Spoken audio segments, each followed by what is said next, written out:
Thank you so much to my Patreon supporters. Hello, my friends, and welcome to 7 of the world's most creepiest places. The world is full of beautiful, exotic places, but also filled with creepy destinations that you'll just be dying to see.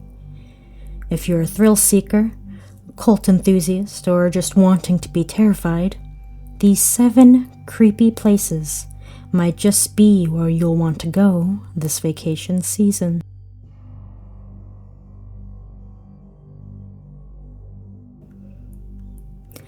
The world's most haunted forest is situated in Romania and covers an area of over 250 hectares. It's often referred to as the Bermuda Triangle of the country.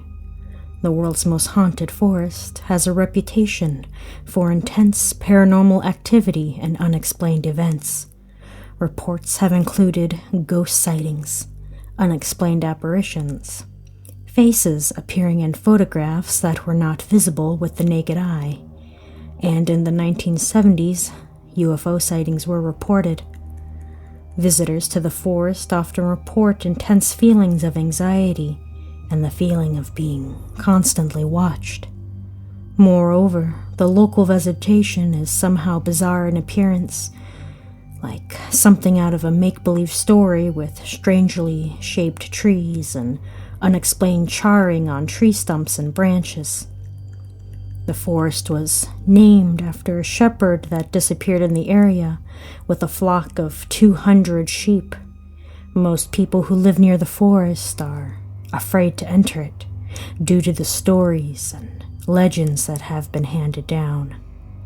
They believe that those who visit the site will never return back home. Many of the locals who have been brave enough to venture into the forest complained of physical harm, including rashes, nausea, vomiting, migraines, burns, scratches, anxiety, and other unusual sensations. Some people believe that the forest is a gateway to another dimension. Within the dark interior of the world's most haunted forest, people have been known to disappear. Strange lights have been seen. The wind seems to speak. Several stories tell of people entering the forest and experiencing missing time. Some have known to be missing for quite some time with no recollection of how they spent that time. One such story focuses on a 5-year-old girl who wandered into the woods and got lost. The story goes that she emerged from the forest 5 years later, wearing the same untarnished clothes that she wore on that day she disappeared, with no memory of where she had been and what happened in that interval of time.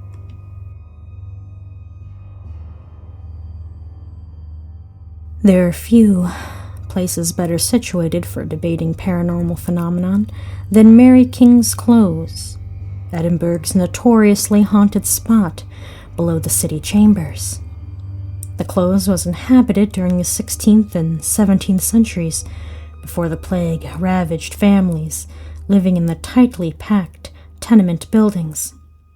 A century after the illness broke out, the city partially sealed the abandoned homes and alleyways, prompting chilling stories about paranormal sightings of previous inhabitants.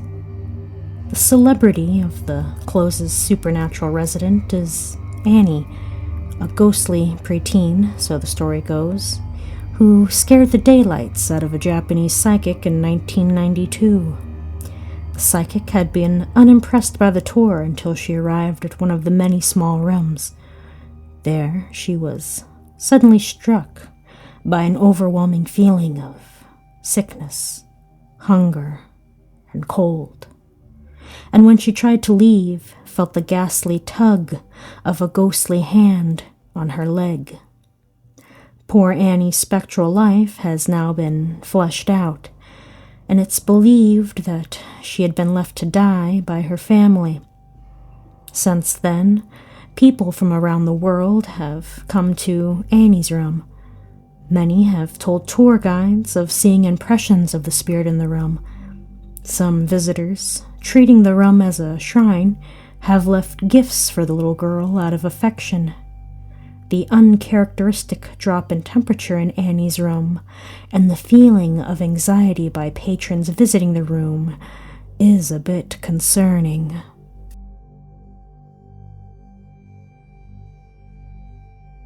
Turkmenistan's, aptly named Door to Hell, is a 230-foot-wide crater in the middle of the desert near the village of Darvaza.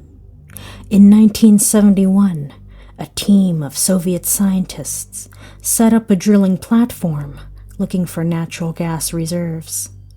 The rig collapsed, and fearing the spread of poisonous methane gas, the researchers set the crater on fire, hoping it would burn out in a few hours. That was more than 40 years ago. The site is still burning, attracting hundreds of tourists every year. Even though the country's president ordered it to be filled in 2010, Turkmenistan's natural gas reserves rank 5th in the world, but lack of international pipelines has hampered development efforts. The gas crater's in the middle of the Karakum Desert, about 260 kilometers or 160 miles north of the capital of Turkmenistan. The gas reserve found here is one of the largest in the world. The name Door to Hell was given to the field by the locals, referring to the fire, boiling mud, and orange flames in the large crater, which has a diameter of 70 meters.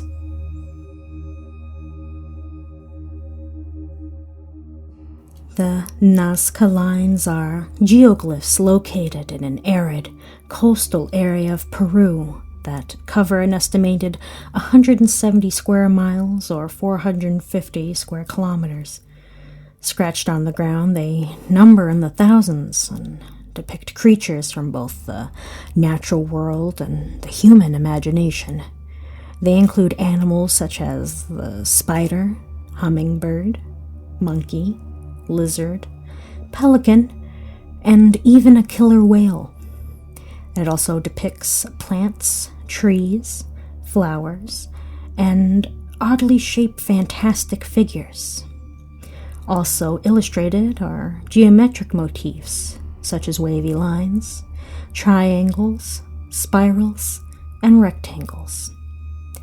The vast majority of the lines date from 200 BC to 500 AD, to a time when the people referred to as the Nazca inhabited the region. The earliest lines, created up with piled stones, date back as 500 BC. The purpose of the lines continues to elude researchers and remains a matter of conjecture. Ancient Nazca culture was prehistoric, which means they left no written record, and we have no idea how or why these lines were created. One idea is that they are linked to the heavens, with some of the lines representing constellations in the night sky. Another idea is that the lines play a role in pilgrimage, with one walking across them to reach a sacred place, such as the Adobe Pyramids. Yet another idea is that the lines are connected with water, something vital to life, yet hard to get in the desert, and may have played a part in water-based rituals. In the absence of a firm archaeological conclusion, a number of fringe theories have popped up, such as the idea that the Nazca people used balloons to observe the lines from up high, something which there's no archaeological evidence for.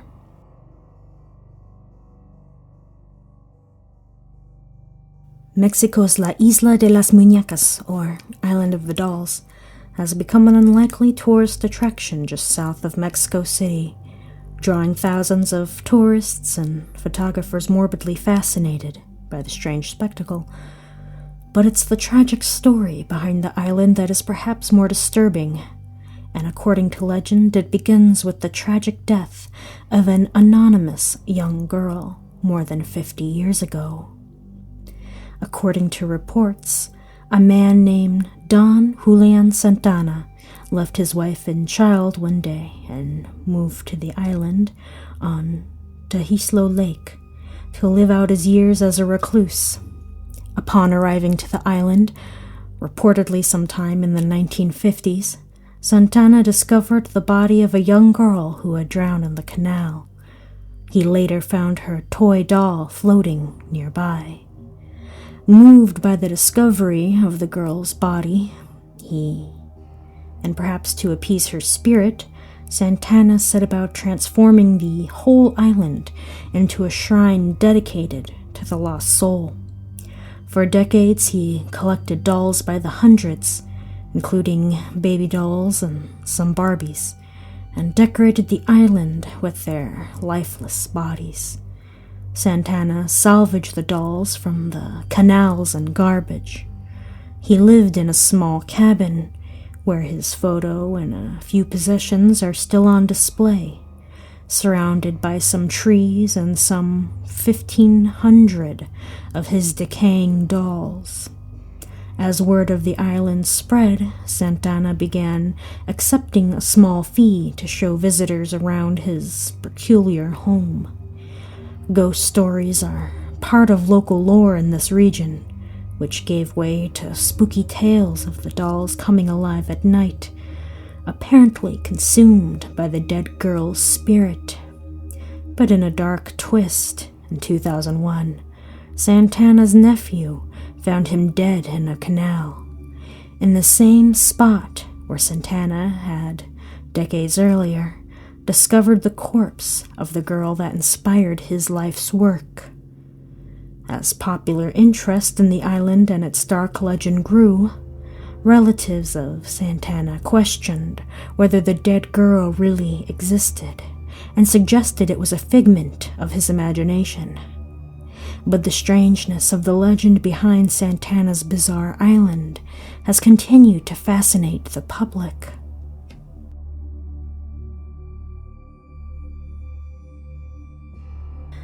Togo's capital city of Leon is the birthplace of the largest voodoo market in the world, a kind of super supply store for fetishish charms and anything else one might need for a ritual. The Akodesua Fetish Market, or Marché des Féticheurs, is a place where you can find anything from leopard heads and human skulls to voodoo priests who bless and create fetishes or predict the future and make medicines to heal whatever ails you. Though many people think of Haiti as voodoo's biggest stronghold, the religion originated in West Africa. Voodoo is the official religion of neighboring Benin and still is the largest religion in the area, which is obvious, given that the outdoor market's location is in the heart of Togo's capital. Although the market is run by the Beninese, the Akodesua Fetish Market is a mecca to local practitioners, and they travel there from all over the African continent. Many believers view the Marché des Féticheurs as a kind of hospital or pharmacy. It's a place where you go when you either cannot afford traditional treatment or traditional treatment has failed you. Here you can find talismans and charms good for treating everything from the flu or infertility to removing the blackest of curses. In the practice of voodoo, every single creature is potent and divine, whether alive or dead, and in the Akodesua Fetish Market, you may find them all. Monkeys, alligators, goats, leopards, gazelles, and many, many more, in various stages of decay and stacked up in macabre piles for blocks. The outdoor location doesn't quite suppress the stench, but at least the huge market is in the open air. It's a jarring place for tourists who are not used to the idea of animal sacrifice as part of worship, or using pieces of the dead as talismans. But for locals who practice the religion, it's a treasure and a necessity.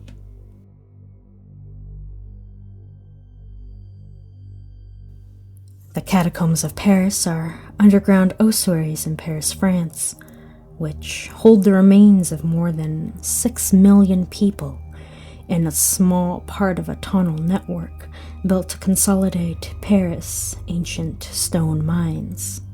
Extending south from the former city gate, called the Gate of Hell, this ossuary was created as part of an effort to eliminate the city's overflowing cemeteries. Preparation for work began not long after 1774, when a series of gruesome St. Innocent Cemetery quarter basement wall collapsed and added a sense of urgency to the cemetery eliminating measure. From 1786, nightly processions of covered wagons transferred remains from most of Paris's cemeteries to a mine shaft opened in the 18th century. The catacombs are a maze of dark passageways, with walls lined with skulls and skeletons leading for miles in several directions. The skulls, lined perfectly in a row, is enough to give anyone a fright.